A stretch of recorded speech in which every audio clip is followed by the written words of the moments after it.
Olá, bom dia, boa quarta-feira. A gente dá início agora à transmissão da sessão ordinária de hoje.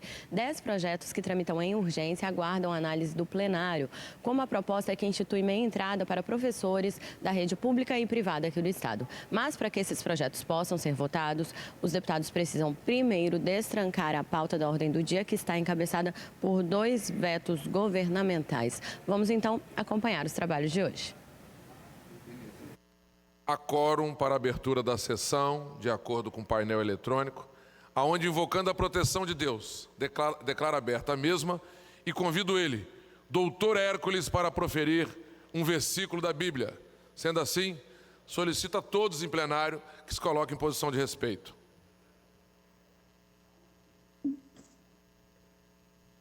Peço licença ao meu querido deputado Danilo Baense e vou dizer o seguinte: amar o próximo como a ti mesmo,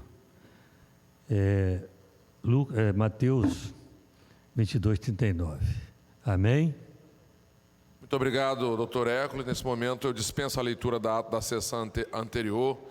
Antes, porém, declaro a mesma aprovada conforme disponibilizada no site da Assembleia. Pergunto a algum colega deputado se gostaria de fazer registro de um minuto de silêncio. Deputado Ferraz, por gentileza. Deputado Ferraz, com a palavra. Senhor presidente, senhoras e senhores deputados, Cachoeiro de Itapemirim ontem se despediu de um grande professor, Adilson Maia. Queremos registrar aqui os nossos sentimentos pela perda irreparável. Professor dos mais brilhantes, aposentado, deixou uma multidão de amigos. E aqui, nesse momento, eu apresento os maiores sentimentos à sua esposa Vera, a seus filhos Marcelo e Rodolfo. O povo de Cachoeiro prestou uma homenagem ao Adilson com suas lágrimas, uma verdadeira multidão, e nós aqui também queremos deixar os nossos sentimentos, pedindo a Deus que escancare as portas do céu para receber o Adilson, que não tinha nenhum inimigo em Cachoeiro. Era amigo de todos.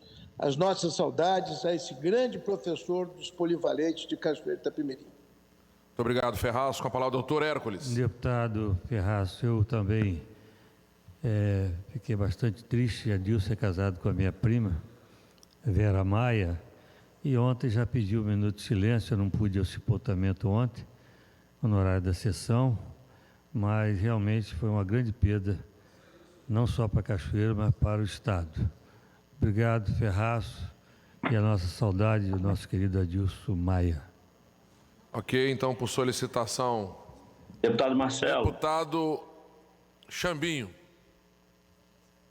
Obrigado, deputado Marcelo. Também gostaria de fazer a solicitação de um minuto de silêncio em memória do seu Antônio, morador aqui do bairro Barcelona, uma figura ilustre do nosso bairro, que faleceu ontem, muito conhecido, de uma comunidade, de uma família muito querida no bairro também, e ativo na Sagrado Coração de Maria, aqui do bairro, já foi coordenador da comunidade.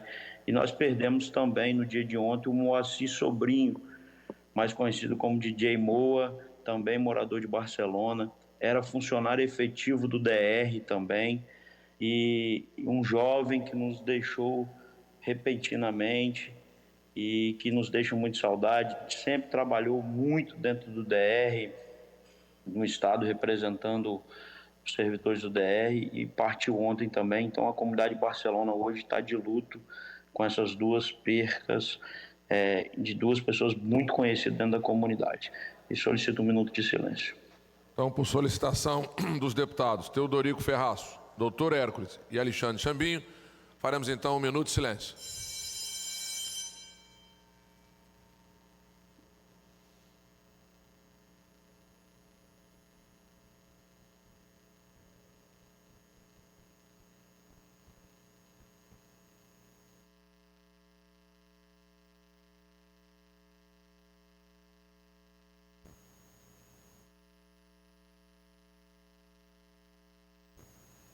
Muito obrigado. Quero registrar que está conosco aqui, acredito eu, na sala virtual, o presidente Jair Bolsonaro. Segundo a tela apresenta, quero cumprimentar o presidente Jair Bolsonaro, está conosco aqui. Obrigado, na sala. presidente. Figura ilustre. Um abraço, presidente. Vai trabalhar. Isso aí. Primeira fase do expediente, sujeita a simples despacho. Dos itens 1 ao item 08, são justificativas de ausência dos deputados. E eu vou, nesse momento, despacho único para todos essas justificativas.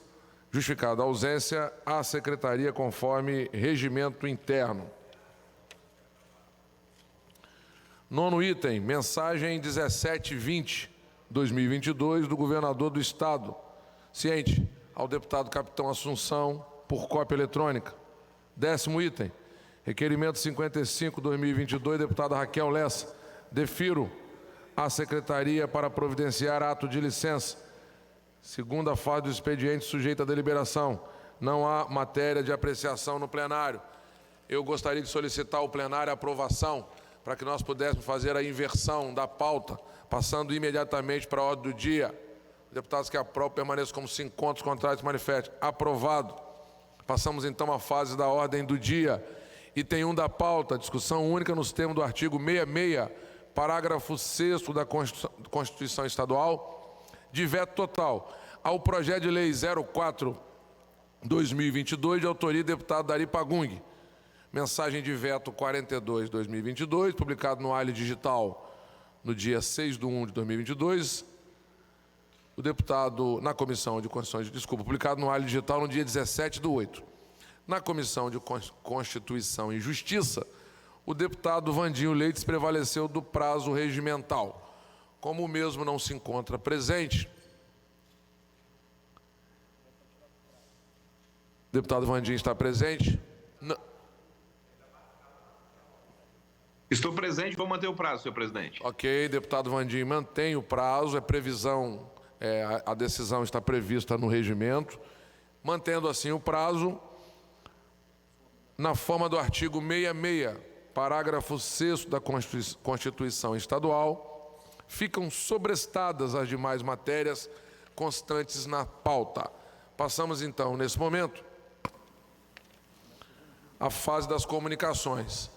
E com a palavra o deputado Vandinho Leite. Vou declinar, presidente. Tendo declinado, com a palavra o deputado Torino Marques. Torino Marques. Declina?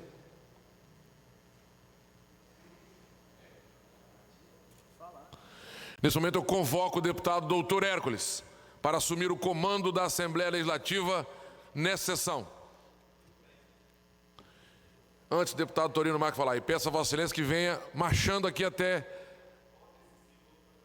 a mesa diretora, mostrando que Vossa Excelência foi do 3º Batalhão de Caçadores. Do tiro de guerra, desculpa. Tiro de guerra. Com a palavra agora o deputado Torino Marques, antes que assuma agora o PB, deputado Hércules. Da Rainha Elizabeth. Ok. Com a palavra o deputado Torino Marques. Esperar o presidente assumir. Ok, então vamos aguardar. Aguardar o deputado doutor Hércules assumir. Isso. Ele que conheceu muito, ainda criança, a Rainha Elizabeth I. 9h08. Olha, conta a lenda aí, senhor presidente, público que nos assiste, que um sapo foi colocado numa panela com a mesma água de sua lagoa, em fogo brando, que foi esquentando aos poucos, dando aquela sensação assim maravilhosa de conforto ao sapo, e o sapo ali estático, contemplativo, alheio à sua própria realidade. Talvez ouvindo dizer daqueles que supostamente eram responsáveis por ele, que aquilo era bom, muito bom para ele, estava gostoso, né? E o sapo não reagiu. O resto da história todos nós já sabemos com certeza, embalado pelo conforto quentinho, a confiança nos outros, o sapo então veio a óbito, morreu. Poderia ter evitado, mas não reagiu. Assim é o povo neste exato momento na história. Eu alerto você, estamos sendo conduzidos, muitos já perceberam, mas infelizmente não conseguem reagir sozinhos. O fogo já está ali, ligadinho, o caldeirão já está quente e a fervura se anuncia cada dia mais ameaçadora para as vidas. Essa parábola frequenta sim os debates do mundo inteiro, consta no livro A Quinta Disciplina, é o livro do escritor Peter M. Senge. A moral dessa história é que nos leva a refletir como nós, brasileiros e capixabas, estamos reagindo às mudanças que estamos vivenciando hoje. Quem dentre os senhores que me assistem nesse exato momento tem comportamento similar ao do sapo fervido? Quem? Não percebem as mudanças? Está tudo bem para você? Está tudo tranquilo? Você comporta como se não corresse o risco de ser atingido por essas mudanças? Quantas vezes pessoas inteligentes debocham de quem tenta lhes abrir os olhos para a mais pura verdade? Boa parte de nós parece viver uma realidade assim muito paralela, né? Eu cito aí um exemplo muito conhecido e atual. Na Venezuela, pós-chavista, já sob a ditadura de Maduro, mais um dos criminosos que inspiram a esquerda brasileira, um jornalista e escritor, teve que fugir para o país, para não morrer, capitão Assunção. Há poucos anos, num vídeo que circulou aí pela internet, esse cidadão que agora vive nos Estados Unidos escreveu como o povo do seu país foi feito de sapo cozido, como a parábola que eu citei para vocês há pouco. Segundo ele, ai de quem tentasse alertar que o comunismo estava se enraizando na Venezuela. Era humilhado, virava chacota nas rodas assim de conversas, né, nas escolas, nos clubes, restaurantes e até nas famílias. Pois bem, o que sabemos da Venezuela de agora? Só tristeza, fome, mortes, violência, injustiça. O país vive sob o império do crime e toda essa operação e opressão obriga seu povo a uma forte migração para o nosso país. O Brasil os acolhe e os socorre com ajuda comunitária. Deputados, lideranças da sociedade civil organizada, pessoas, famílias, jovens, adultos. Olha, ajudem. Reajam, por favor, acordem. Mas comecemos esse momento de despertar nesse exato momento, agora mesmo. Daqui a um mês poderá ser tarde demais. Tivemos nos últimos dias um sinal bem claro do que vem por aí para o Brasil e para o Espírito Santo. Não bastasse o ativismo judicial que virou uma ditadura, o país, eis que ressuscita das trevas o líder criminoso do MST, ele mesmo, o invasor profissional de terras alheias, o João Pedro Stedley. Vocês conhecem muito bem, como que uma afronta à lei e à ordem no país, ele anunciou o retorno da sua mobilização de massa, caso Lula seja eleito. Pois bem, a votação em segundo turno da eleição presidencial se dará no dia 30 deste mês de outubro. Nas últimas horas, o MST, Movimento do Sem Terra, já começou a agir, trazendo de volta o terrorismo e insegurança para desestabilizar o país. Para quem se comporta como o sapo cozido, Stedley explicou que esse movimento representa a classe trabalhadora para ele, né? Atuando na luta de classes, na defesa de seus direitos, fazendo greves, ocupações de terras, ocupações de terrenos alheios, mobilizações, como durante os anos 78 e 89. É muito triste o que nós estamos vendo hoje, senhor presidente. Este é o meu apelo a você. Faça a sua parte, elegendo pessoas que se preocupam com o próximo, pessoas que se preocupam com o seu país, com os seus filhos, com o futuro e com o presente que vivemos. Lembrem-se, senhoras e senhores que nos assistem, esse texto eu redigi ele durante a noite. Varei a madrugada pensando no que nós estamos vivenciando hoje, no nosso Brasil e o que pode se tornar o nosso Brasil e também o Espírito Santo. Não podemos esquecer que nós temos hoje aqui um governo do PSB, Partido Socialista Brasileiro, socialismo para o povo e capitalismo para ele. Eu entendo que o capitalismo tem que ser para todos. Todos têm o direito de crescer na vida, de constituir sua família, sem o peso do Estado. E você tem que lembrar das alianças que foram feitas para esse governo que está hoje, Renato Casagrande, ser eleito. Foram alianças com muita coisa ruim que nós temos no Brasil, de partidos. O PT, por exemplo, o senhor Luiz Inácio Lula da Silva é aliado do governador Renato Casagrande. E nós não queremos o retrocesso para o nosso glorioso e amado Brasil, isso com certeza.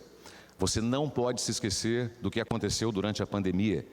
Empresas fechadas, empregos perdidos, muitas pessoas morreram, os hospitais estavam paralisados, inclusive da Serra, quando nós fizemos uma fiscalização por pedido, por denúncia anônima, e fomos taxados. Fui eu taxado como invasor. Não fui invasor, fui fazer o meu trabalho, que é fiscalizar como deputado e também legislar, o que fiz com 15 leis aprovadas. Fui muito bem recebido pelo grupo de enfermeiros que estavam ali e vi muitas coisas erradas. Mas a imprensa que nós vimos falar muito mal de quem faz o trabalho de parlamentar sério, justo. Fomos taxados como invasores, como negacionistas, que querem a morte do povo. Não é, capitão Assunção? O senhor sabe muito bem, o senhor se lembra muito bem do que aconteceu. Estamos vivendo um tempo eleitoral, segundo turno das eleições aqui no país. Olha, eu quero que você faça a sua parte. Analise, pense, o que você quer para os próximos anos da sua vida? O que você quer para o seu país? Quando tiver uma carreata, que muitas vão acontecer, você que foi obrigado a ficar com sua porta do comércio, trabalhar em meia porta, sabe o que é trabalhar em meia porta? É você abaixar até a metade e vender o seu produto, o seu alimento, a sua roupa, como se você fosse um contraventor, um traficante vendendo droga. Na hora que você entregava o produto, tinha que entregar e o dono da loja olhar se não tinha nenhum fiscal para multá-lo do outro lado da rua.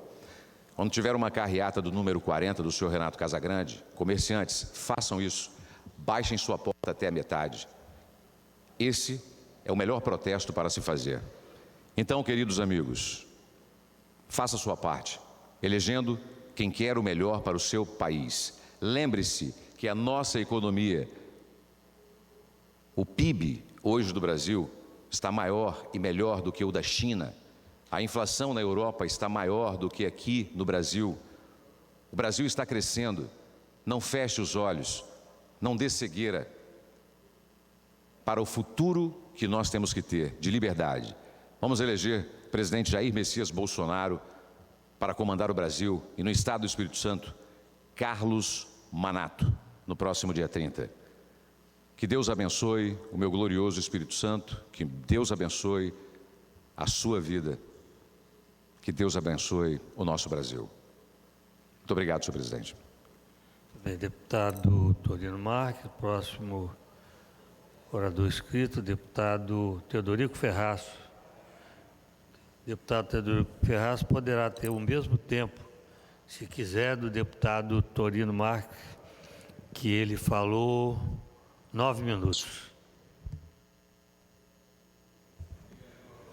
Senhor presidente, senhoras e senhores deputados, terminadas as eleições, claro que houve vencidos e vencedores. Esta casa haverá uma renovação. Muitos companheiros vão deixar saudades pelos seus comportamentos políticos, éticos. Outros novos entrarão na Assembleia Legislativa e nós esperamos que o Espírito Santo, nesse segundo turno, saiba escolher o melhor. Aquele que tem mais capacidade administrativa, que una os políticos, os administradores para um novo Espírito Santo e, particularmente, defendemos que não podemos, naturalmente, falar qualquer nome da tribuna desta casa para não significar o uso de propagandas que atinjam objetivos que não são públicos, uma vez que a Assembleia Legislativa pode ter a sua opinião, as suas ideias, mas que não se pense aqui em nomes para não dar o uso a um mandamento público que é a nossa TV Assembleia. Mas, de qualquer forma, respeitamos as opiniões. Que ganhe para o Espírito Santo melhor, aquele que tem capacidade administrativa, aquele que conseguir reunir as melhores esperanças, que ganhe para o Brasil o melhor. Mas nós queremos registrar aqui uma coisa muito importante. Fala-se muito em democracia. Mas que democracia é esta? Que as pesquisas mentem escandalosamente. Que democracia é essa?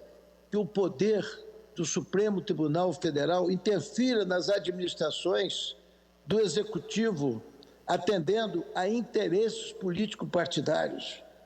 Por certo, essa não é a democracia que nós sonhamos para nós, nem sonhamos para a população, nem para o Brasil.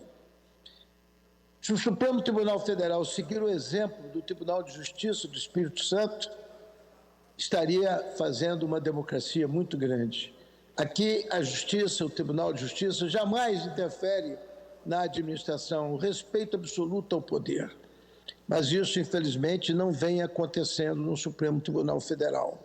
Alguns juízes extrapolam com liminares, interferindo em leis aprovadas pelo Congresso Nacional, como foi o caso dos enfermeiros, emitem as suas opiniões liminares ao gosto dos seus partidos políticos, e nós sonhamos com uma democracia livre, uma democracia onde os poderes sejam respeitados de fato, onde o Executivo cumpre o seu papel, o Tribunal de Justiça o seu papel, mas o Supremo Tribunal Federal, quando fala muito em democracia, quando defende de fato, pela palavra de algum dos senhores ministros, a verdadeira democracia, que parem de interferir no poder legislativo e no poder executivo.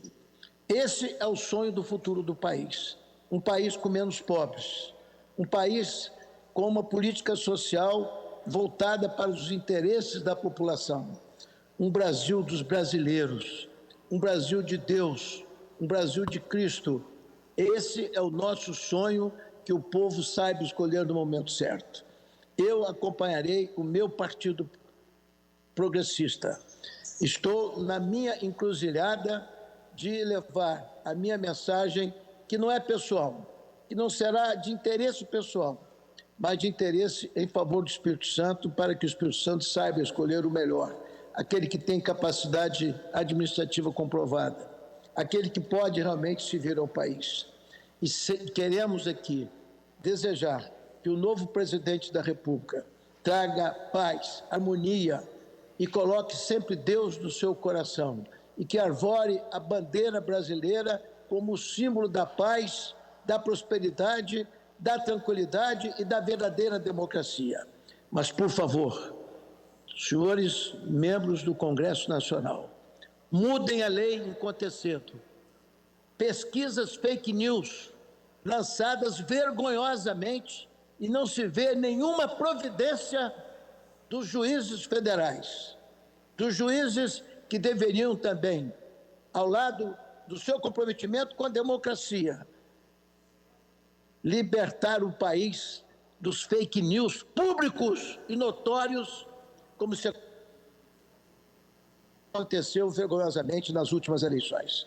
Que a verdadeira democracia, a verdadeira paz social reine entre os brasileiros, mas que também se tenha coragem de fazer uma reforma nesse país, para que a verdadeira democracia seja realmente de todos os brasileiros. Muito obrigado, um abraço para todos.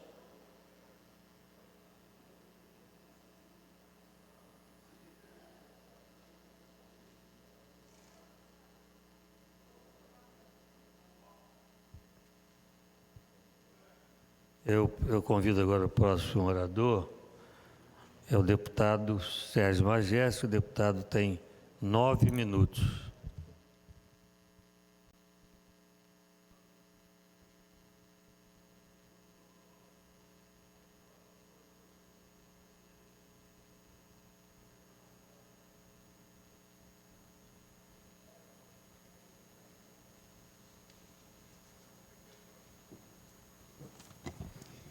Meus cumprimentos ao Dr. Hércules, que preside a sessão neste momento, aos deputados que estão presentes aqui no plenário, aqueles que estão no plenário virtual. Cumprimento também aqueles que nos assistem pela TV Assembleia e os funcionários desta casa. Hoje, 5 de outubro de 2022, nós comemoramos 34 anos da promulgação da atual Constituição brasileira. É um marco, hoje nós deveríamos estar falando muito sobre isso, a imprensa deveria estar falando muito sobre isso, nós políticos especialmente deveríamos estar falando muito sobre isso, porque a Constituição, para aqueles que nos ouvem, uma parte dos brasileiros sequer conseguem ter uma noção clara do que significa exatamente a Constituição. A Constituição é o principal marco regulatório, é o principal norteador de todo o ordenamento jurídico e legal do país. Ali estão, aquilo que a gente chama de garantias do Estado de Direito, o Estado Democrático de Direito, ali estão as garantias individuais, as garantias dos cidadãos, as garantias dos trabalhadores, estão ali. É claro que, passados 34 anos da promulgação da Constituição brasileira, nós ainda temos muitos dos artigos da Constituição que não foram plenamente regulamentados e há uma infinidade de garantias constadas na Constituição e que não se tornaram realidade para boa parte da população brasileira. Porque a Constituição diz que todo brasileiro tem direito à dignidade, tem direito ao trabalho, à alimentação, à educação de qualidade, e muito disso não se observa ainda como realidade. Então, apesar, é claro, de muitos dos preceitos constitucionais não terem chegado em sua grande amplitude a uma boa parte da população brasileira, é preciso sim comemorar a atual Constituição, preservá-la e defendê-la. Em 1988, em 5 de outubro de 1988, quando então o saudoso deputado Ulisses Guimarães promulgou a Constituição, e hoje aqui faço um parênteses, doutor Hércules, quanta falta faz ao Congresso Nacional políticos da envergadura de Ulisses Guimarães, ou mesmo de Afonso Arinos, foi um dos principais constituintes daquela ocasião. Apesar disso, nós precisamos defender a nossa Constituição, nós tivemos avanços consideráveis. Há muitos críticos da Constituição brasileira dizendo que ela colocou direitos demais sem prevendo recursos para isso. Eu até concordo em parte com essa situação, mas a Constituição, chamada então, por Ulisses Guimarães de Constituição Cidadã, ela representou grandes avanços. De 1988 para cá, avançaram, apesar de precisar avançar muito ainda, mas avançou muito a questão do direito da mulher, do direito da criança e do adolescente, do combate ao racismo. A Constituição de 88 foi a primeira a versar sobre a importância e a defesa da biodiversidade, por exemplo, foi a primeira a falar sobre racismo. A Constituição de 88 colocou a educação como dever do Estado, a liberdade de expressão, o fim da censura, eleições diretas e universais, a garantia do direito do voto ao analfabeto, a garantia do direito ao voto aos 16 anos, a questão da regulamentação das terras indígenas e das terras quilombolas. Tudo isso são avanços da Constituição de 88. Licença paternidade de 120 dias, por exemplo, a questão de reforçar ali os direitos da mulher, sobretudo no que tange a questão do trabalho. A partir da Constituição de 88, a semana de trabalho passou a ter 44 horas, era 48 antes da Constituição de 88. Quer dizer, não há como não, doutor Hércules, aplaudir a Constituição de 88. Tem falhas? Claro que tem. Existem coisas que nunca foram colocadas em práticas? Verdadeiro. Há muitos artigos da Constituição que não foram plenamente regulamentados, passados esses 34 anos, tudo isso é verdadeiro. Agora, sem sombra de dúvida que a Constituição de 88 foi a melhor Constituição elaborada pelo Brasil, porque nós tivemos, aqui é bom lembrar, e aqui fazendo um parênteses para a questão histórica, né, que a Constituição de 88, esta que ora está em vigor, ela é a 7ª Constituição da história do Brasil. Nós tivemos uma Constituição ainda no período monarquista e 6 constituições no período republicano. Esta é a 7ª. Algumas das nossas constituições tiveram um prazo de funcionamento muito breve, né? Como a Constituição, salvo engano, a Constituição de 32 ou a de 34, alguma coisa assim. A Constituição de 88 já é uma das mais longas em vigor e precisamos defendê-la. E defendê-la defender a Constituição, é defender a democracia, é defender o direito do cidadão, é defender o Estado democrático de direito.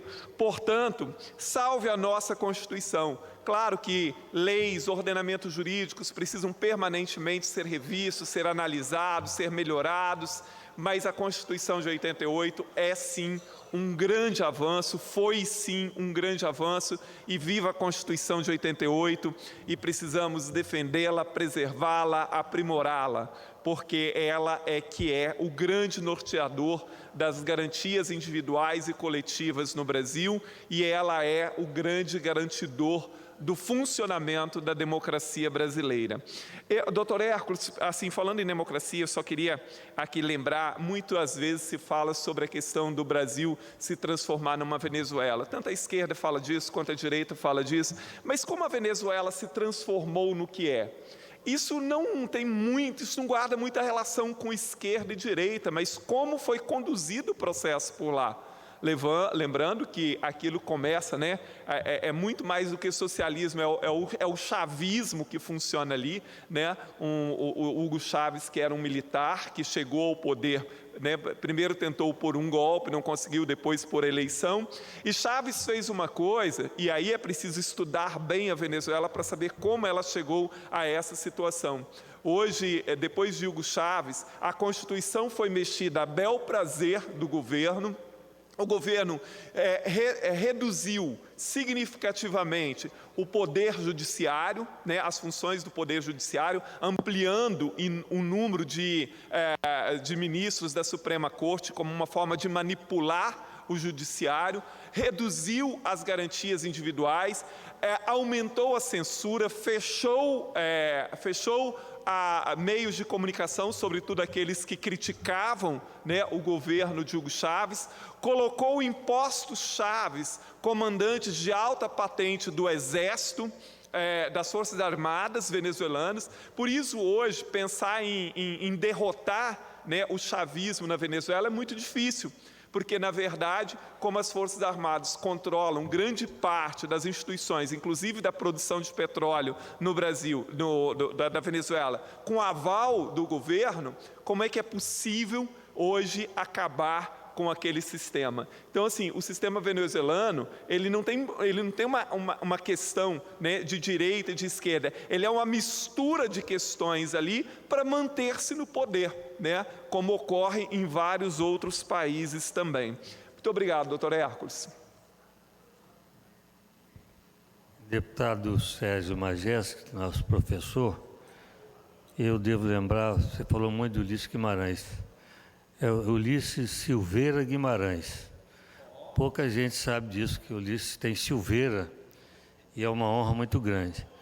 E eu fui à casa que ele nasceu, em Itirapina, em São Paulo. Ele ainda pertencia, quando ele nasceu, Itirapina pertencia a Rio Claro. Itirapina hoje é uma cidade que tem pouco mais de 20 mil habitantes, 560 e poucos mil metros quadrados, 770 metros de altitude. E eu fui à casa que o Ulisses Guimarães nasceu, e tem até uma recordação que eu trouxe lá, uma pedra que está lá, pequena pedra, que está no meu gabinete, lembrando desse grande homem. E lembrar também que no dia 5 de abril de 90, eu promulguei a nossa Constituição Municipal de Vila Velha, porque a de 88, federal, deu um ano para as estaduais serem confeccionadas.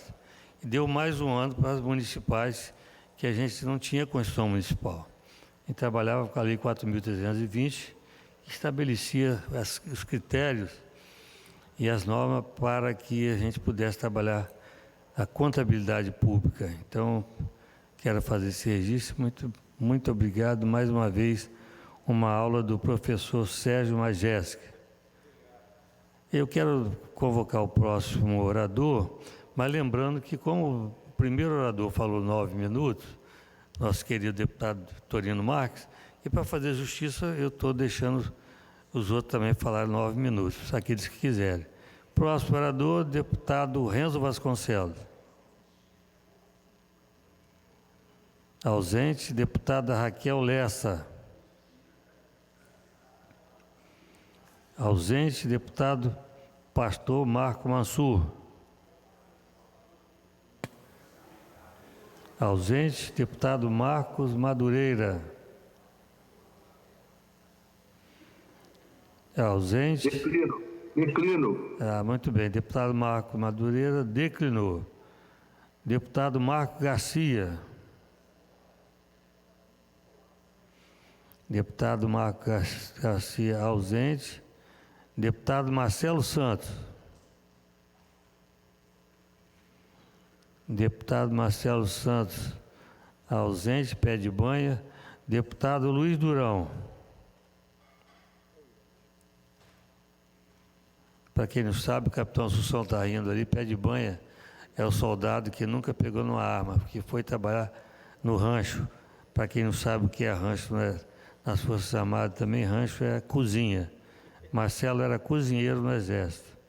É o outro deputado, deputado Luciano Machado.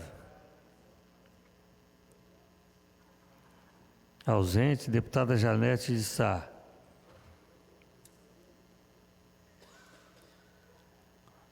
Ausente, deputada Irine Lopes. Declino, presidente. Deputado Irine Lopes declina. Deputado Hudson Leal. Deputado Hudson Leal declina. Deputado Gandini. Declino, senhor presidente. Deputado Gandini declina. Deputado Freitas.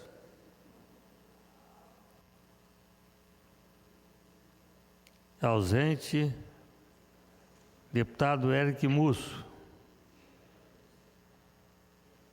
Ausente, deputado engenheiro José Esmeraldo. Deputado engenheiro José Esmeraldo. Ausente, deputado Dr. Rafael Favato. Deputado ausente, próximo deputado, Dr. Emílio Mameri. Deputado ausente. O próximo deputado é esse que vos fala. Eu peço, capitão Assunção, por gentileza, que assuma a presidência para que eu possa ir à tribuna.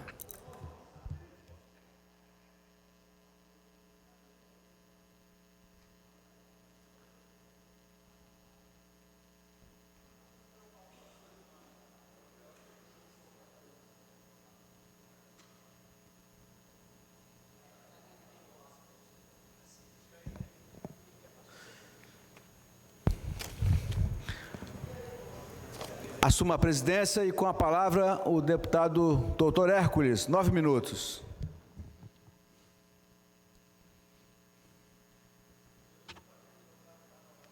Bom dia, Eliana Bugarelli, fazendo a nossa transmissão para a comunidade surda em sinais de Libra.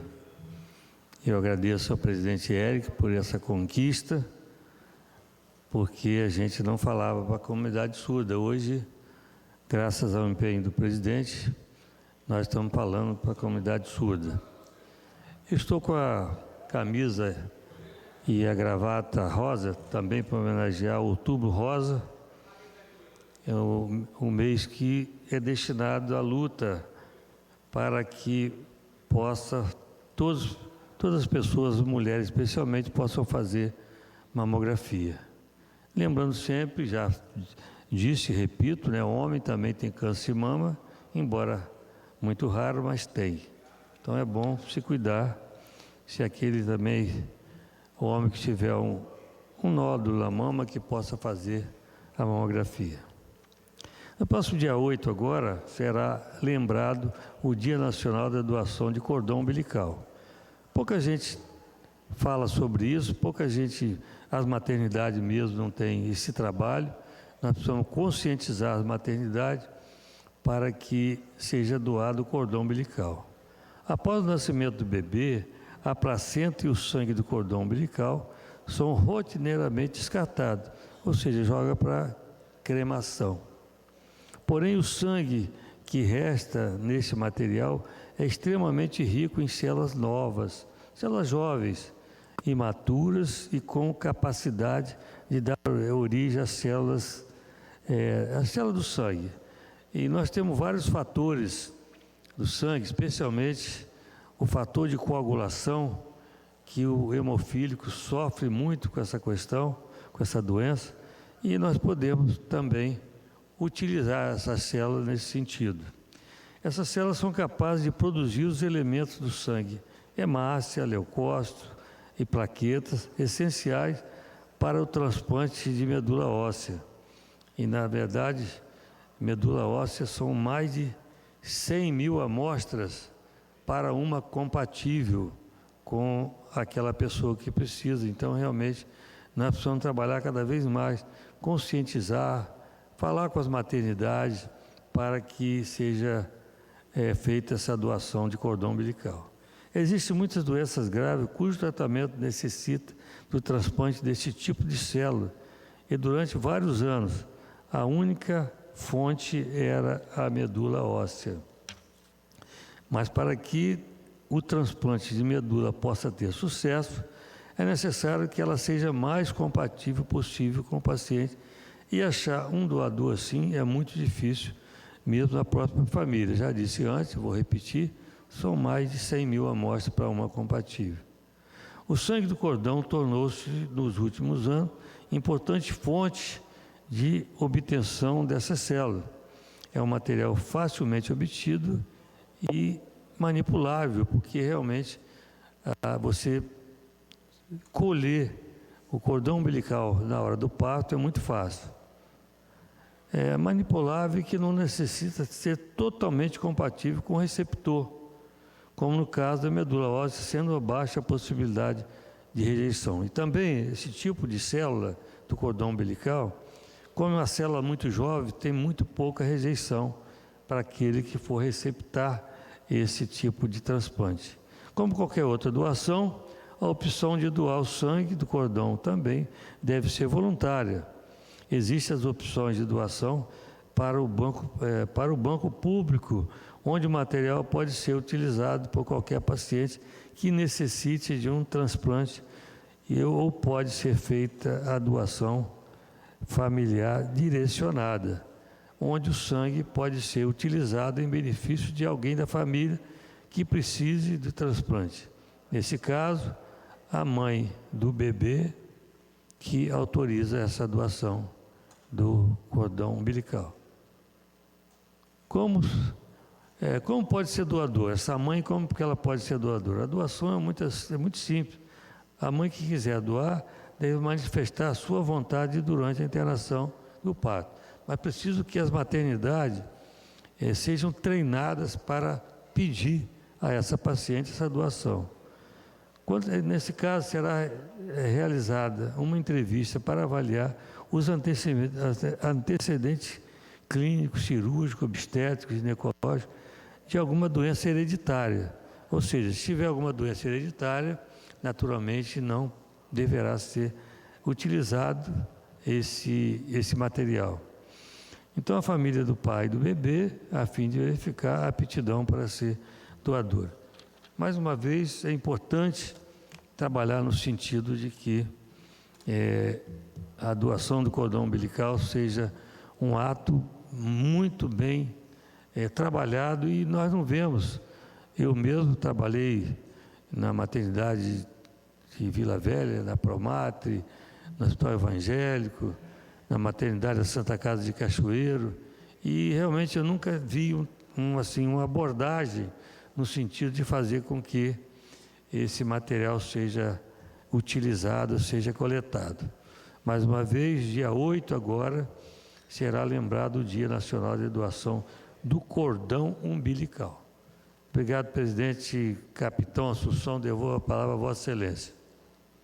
Obrigado, nobre deputado Dr. Hércules. Com a palavra, o deputado delegado Danilo Baiense. 9 minutos.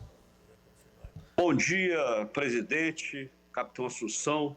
Bom dia, senhores deputados e deputadas, todos que nos acompanham pela TV Assembleia e aos servidores dessa casa. Já se passaram, presidente, mais de 2 meses do desaparecimento do nosso perito oficial criminal, Celso Marvila. No dia 3 de agosto, o veículo de Marvila foi queimado ali no Xuri e o perito desapareceu. E até hoje nada de resposta. A família anda aflita e a sociedade sem qualquer resposta para esse caso lamentável. Isso é uma vergonha para o governo do Estado. Quando temos uma agressão a um agente de segurança, todo o Espírito Santo sofre, abala realmente as estruturas. Já se passaram diversas informações, aliás, já passamos diversas informações para a Polícia Civil, já que recebemos já no dia seguinte algumas informações com relação à autoria e mando desse hediondo crime, e agora estamos esperando, mas precisamos de muito mais. Nós conclamamos imediatamente o governo do Estado para que faça uma força-tarefa para resolver logo esse caso. Não dá para ficar nessa morosidade. Nossos policiais fazem o que podem, mesmo com o nosso déficit de 1.400 servidores da Polícia Civil.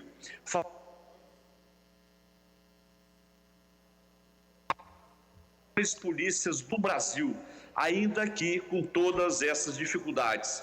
Mas precisamos de mais para resolver esse mistério do nosso perito Marvila e dar uma resposta adequada para a família. Não é só um policial que fica à mercê, são todos os policiais civis do nosso Espírito Santo que ficam agredidos por essa situação lamentável que parece não ter qualquer atenção por parte do governo do Estado. É uma vergonha, uma tristeza. Não basta a polícia ter alguns dos piores salários do Brasil. O salário inicial dos delegados de polícia é o 3º pior do Brasil, segundo pesquisa dos sindicatos delegados, e a Polícia de São Paulo também fez essa pesquisa. Quanto aos salários brutos, temos outras tristes realidades.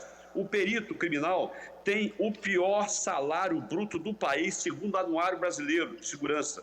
É a categoria que já faz levantamentos mostrando que o inicial é realmente o pior do Brasil. Os médicos legistas, que levam 6 anos para se formar em medicina, fazem mais residência, mais especialização, eles têm o 3º pior salário médio bruto do Brasil, segundo o Anuário Brasileiro de Segurança Pública. Vejam que são várias humilhações constantes dos nossos servidores da área de segurança pública. É preciso ter o devido cuidado com os servidores que são essenciais para o nosso Estado, como da educação, da saúde e da segurança. Nós esperamos realmente justiça no caso do perito Celso Marvila. Eu quero agora, presidente, falar um pouquinho sobre a situação das nossas crianças e adolescentes aqui no Estado do Espírito Santo. Nós temos um registro aqui lamentável na Grande Vitória. Somente nos 2 últimos anos nós tivemos mais de 3.500 ocorrências de violência contra criança e adolescente. O ano passado, nós tivemos aqui no estado 1.077 estupros de vulneráveis. 1.077 estupros de vulneráveis. São crianças, são pessoas com problemas mentais que foram vítimas deste hediondo crime. Tivemos também um registro lamentável ano passado de 299 partos de meninas, crianças de 10 a 14 anos. O doutor Hércules, inclusive, na sua fala recentemente, disse que fez um parto de uma menina de 14 anos, que já era o 3º parto dessa menina, uma criança realmente. E isso reflete na vida desses jovens, dessas jovens, para o resto da vida, né? Porque causa uma série de transtornos. Nós tivemos também, o ano passado, um volume muito grande de maus tratos com relação ao interior do Estado. As crianças do interior do Estado realmente tiveram uma situação lamentável e aqui na Grande Vitória nós já temos uma situação muito ruim porque a DPCA só tem hoje 2 policiais por município. Imaginem o interior do Estado, porque nós só temos DPCA onde existem os plantões e a delegada que responde pelo DPCA responde também pela Delegacia de Proteção à Mulher e também Delegacia de Proteção ao Idoso e geralmente sem nenhum efetivo. Muitas das vezes é somente a delegada, um escrivão ou uma escrivã e um único investigador, dependendo do auxílio das demais unidades daquele plantão. Né? Nós temos também, aqui temos dito constantemente, com relação à situação dos conselhos tutelares. Os conselhos tutelares do Estado estão sucateados, completamente sucateados. Não tem papel, não tem impressora, não tem computadores, não tem veículo, não tem telefone e tem que ter, obviamente, exclusividade no trabalho para receber apenas um salário mínimo. Nós temos lutado junto aí ao governo do Estado, também junto ao Tribunal de Justiça e agora com o apoio do Ministério Público para que a gente possa pegar uma fatia das penas pecuniárias cujo saldo ultrapassa os 17 milhões para que a gente possa dar uma melhor atenção aos conselhos tutelares e obviamente, equipá-los. Nós sabemos que sequer os conselheiros tutelares sequer têm insígnia e também não têm nem os coletes que possam os identificar.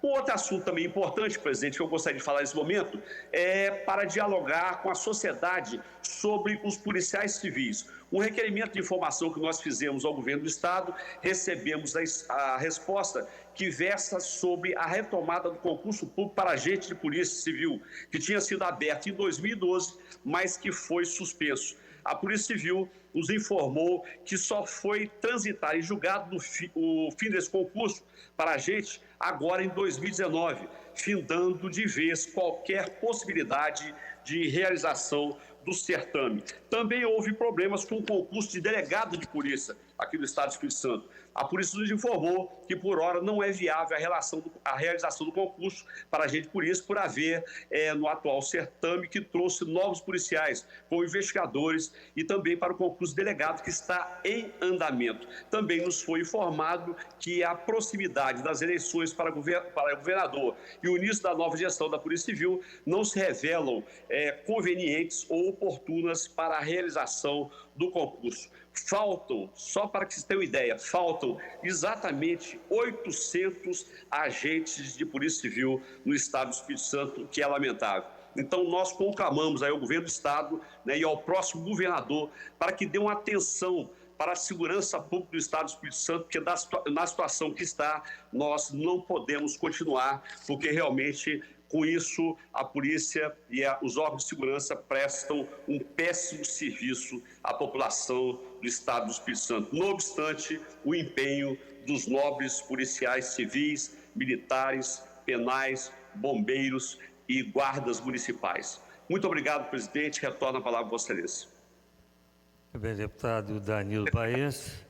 Eu também realmente fico lamentando o que vem acontecendo com a falta de esclarecimento da morte de nosso querido, meu amigo Celso Marvila. Tive muito encontro com ele no Jockey Club. Ele é uma pessoa muito admirada por todos ali no Jockey Club. Adiante de tudo isso, toda a dificuldade, conforme falou o deputado Danilo Baense, que entende da matéria, a gente tem que dar os parabéns ao esforço de todos, especialmente do Coronel Caos, com toda a sua equipe, que deu uma demonstração totalmente contrária do que um secretário de segurança lá do estado de Goiás levou um baile lá do tal do Lázaro, levou um tempão para prender e aqui em poucas horas, aqui em Santa Leopoldina, foram presos várias pessoas, vários bandidos, e aqueles que quiseram trocar tiro com a polícia realmente já foram embora. E, na verdade, a polícia tem que se defender. E eu quero parabenizar o Coronel Caos e toda a sua equipe por essa essa providência que tentaram fazer do Espírito Santo o que estão fazendo em alguns estados e não conseguiram. Parabéns à Polícia Militar, parabéns à Polícia Civil e todos aqueles que colaboraram com a prisão desses bandidos. Próximo orador inscrito, deputado Dari Pagung. Ausente, deputado Coronel Alexandre Quintino. Ausente, deputado Carlos Von. Ausente, deputado Capitão Assunção. O deputado tem 9 minutos.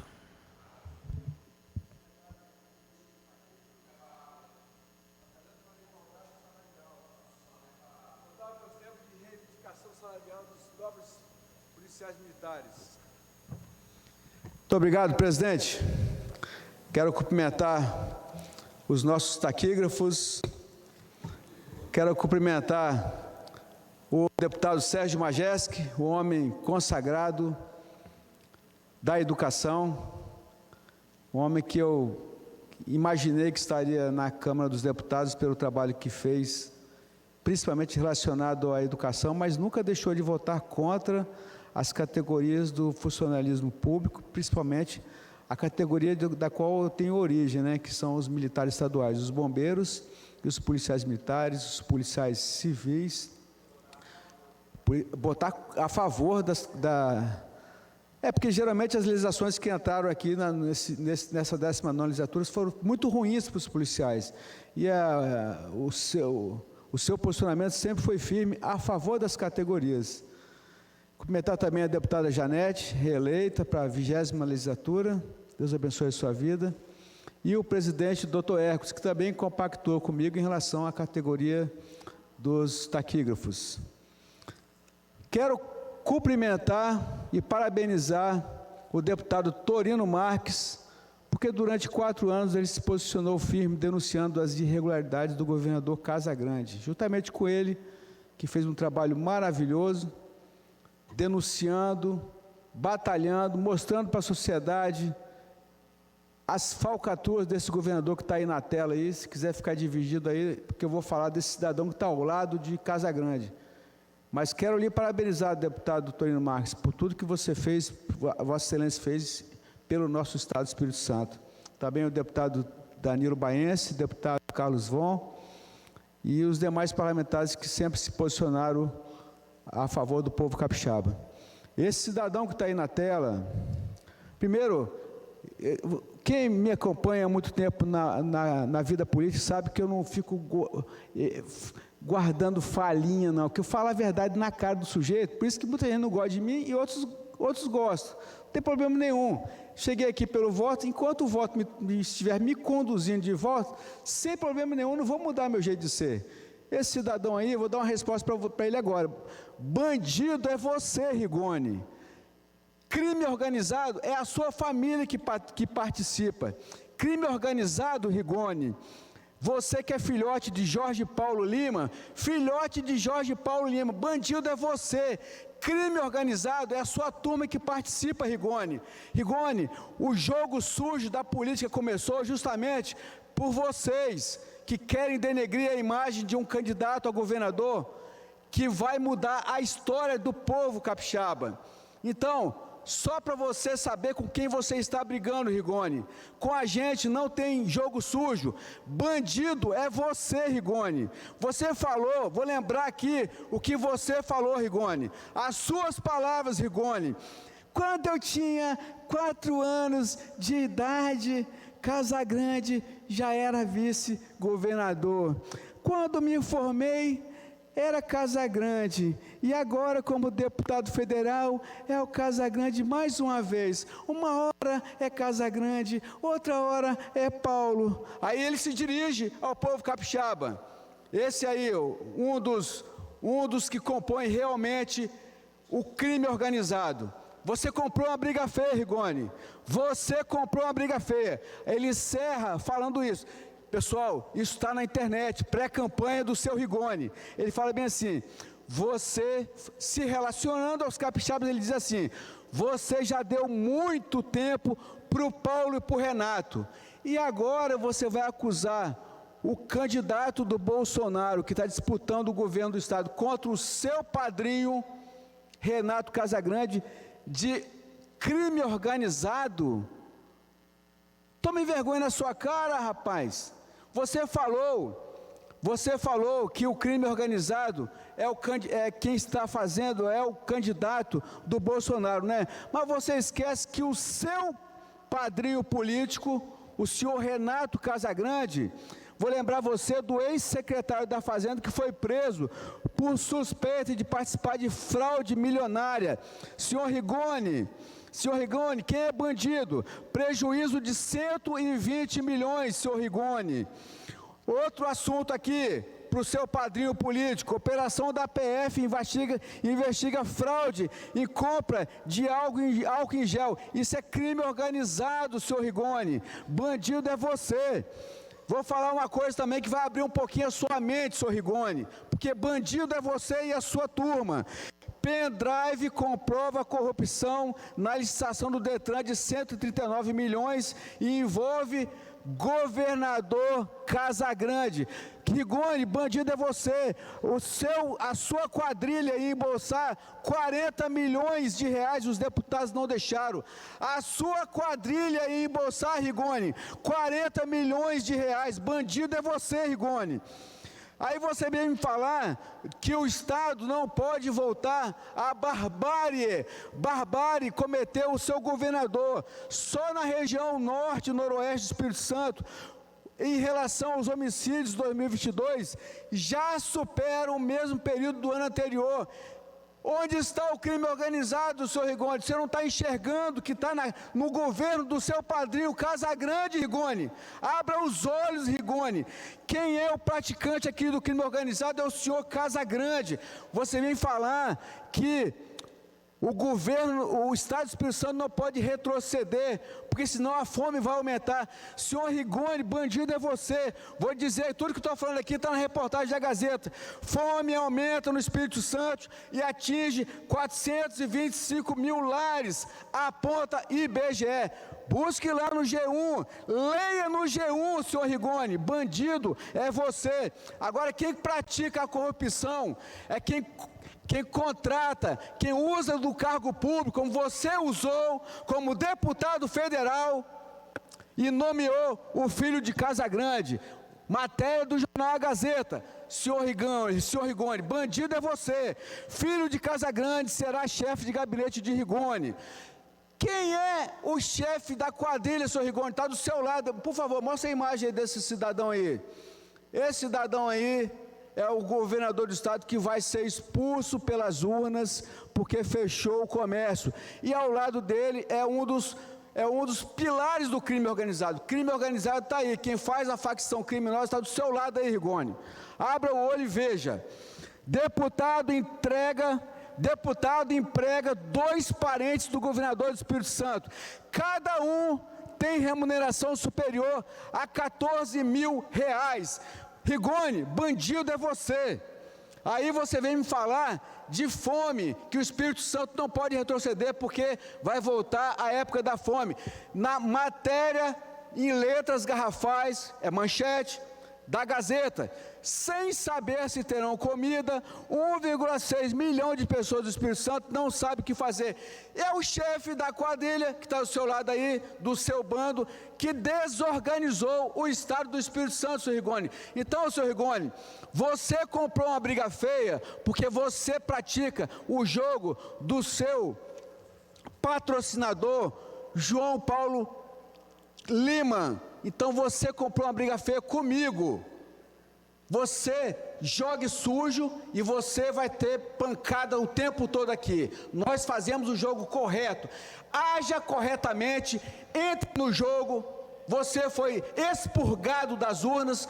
Você não foi referendado nas urnas, então pratique a boa política. Você está com 35 anos de idade e tem muito, se quiser fazer o jogo limpo da política, tem muito a oferecer para o Estado do Espírito Santo, mas não entre no jogo pernicioso, nem seja usado como um soldado de segunda classe desse governador que vai ser também expurgado das urnas. Obrigado, presidente.